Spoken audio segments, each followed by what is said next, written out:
Assalamualaikum warahmatullahi wabarakatuh. Perkenalkan, nama saya Muhammad Al-Arabi Faridi dengan nomor NIM 0102 1382 1261 Di video kali ini saya akan menjelaskan mengenai dua topik mengenai perencanaan pembangunan.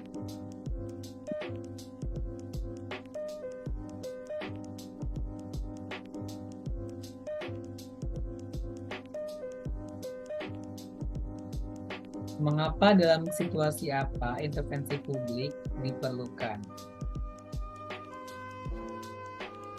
Sebelumnya saya akan menjelaskan dulu definisi perencanaan. Perencanaan adalah sebagai suatu pengarahan penggunaan sumber-sumber pembangunan, termasuk sumber-sumber ekonomi yang terbatas adanya untuk mencapai tujuan-tujuan tertentu berdasarkan keadaan sosial ekonomi yang lebih baik secara efektif dan efisien. Lalu, intervensi publik atau perencanaan juga diperlukan dalam berbagai situasi untuk mencapai tujuan tertentu dan memastikan kepentingan masyarakat juga terpenuhi. Adapun beberapa situasi di mana intervensi publik diperlukan antara lain. Yang pertama, ketidakadilan sosial. Intervensi publik diperlukan ketika terjadi ketidakadilan sosial, seperti kesenjangan ekonomi yang besar antara kaya dan miskin, diskriminasi rasial atau gender, atau akses terbatas terhadap layanan dasar seperti pendidikan dan kesehatan. Perencanaan dapat membantu mengidentifikasi masalah ini dan merancang kebijakan atau program yang bertujuan untuk mengurangi ketidakadilan tersebut. Lalu yang kedua, masalah lingkungan. Intervensi publik diperlukan dalam menghadapi masalah lingkungan seperti polusi udara dan air, deforestasi, atau perubahan iklim.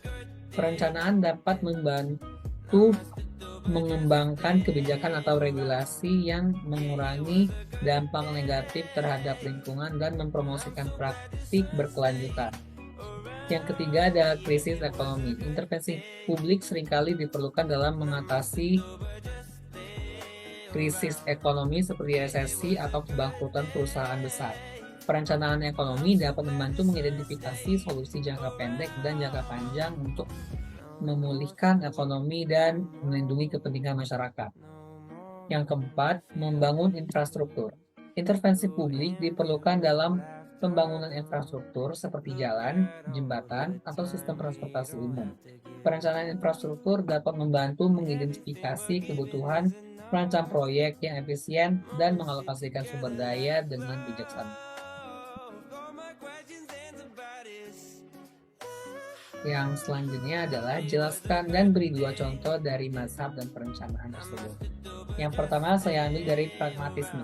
Jadi pragmatisme adalah sebuah mazhab teori yang menekankan pada pentingnya praktik dan pengalaman dalam menentukan kebenaran atau nilai-nilai. Teori ini juga berpendapat bahwa nilai-nilai dan kebenaran dapat berubah seiring dengan perubahan konteks dan situasi. Pragmatisme juga menekankan pada pentingnya tindakan yang efektif dan hasil yang nyata. Contohnya yaitu dalam konteks ekonomi, pendekatan pragmatis dapat diterapkan dalam perencanaan ekonomi. Misalnya jika sebuah negara ingin mencapai pertumbuhan ekonomi yang lebih tinggi, pendekatan pragmatis akan menekankan pada penggunaan kebijakan yang efektif dan hasil yang terukur seperti meningkatkan investasi, mendorong ekspor, atau merampingkan regulasi bisnis.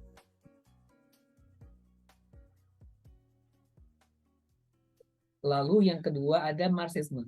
Teori Marxisme adalah sebuah teori yang dikembangkan oleh Karl Marx dan Friedrich Engels yang menekankan pada konflik kelas dalam masyarakat dan pentingnya perubahan sosial melalui revolusi proletariat.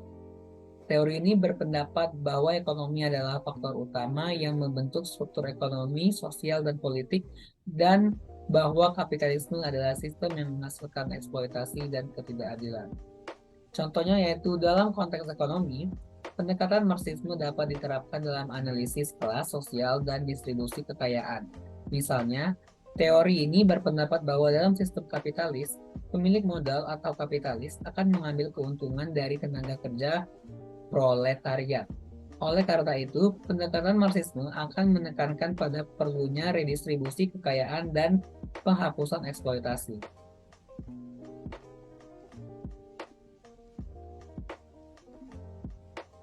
Kesimpulan dari penjelasan yang saya sampaikan yaitu dalam memahami mazhab teori perencanaan dan intervensi publik, penting untuk mempertimbangkan berbagai pendekatan dan kritik yang ada.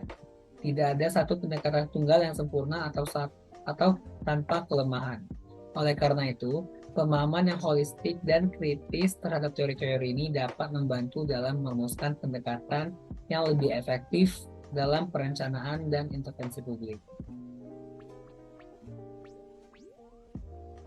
Baiklah, sekian dari saya. Mohon maaf bila ada kesalahan dalam penyampaian informasi yang telah saya sampaikan. Saya mohon maaf. Saya akhiri penjelasan materi di video ini dengan mengucapkan wassalamualaikum warahmatullahi wabarakatuh.